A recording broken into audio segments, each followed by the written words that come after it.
vanhu munyika yeZimbabwe vakajamuka.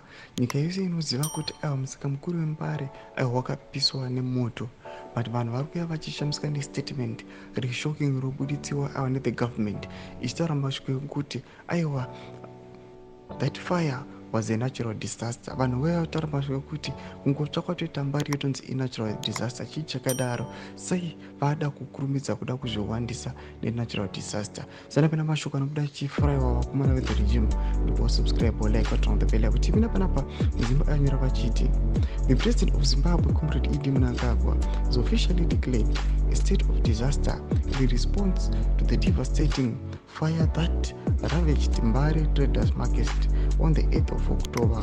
The declaration made in accordance with the Section 27 of the Civil Protection Act was confirmed in the press statement issued by the Ministry of Local Governments and Public Works. The infamous swept through the vital retail section of the market and parts of the wholesale area, impacting over 4,000 traders who have seen their livelihoods severely disrupted. The government's declaration is expected to trigger a significant mobilization of resources aimed at addressing the aftermath of the fire.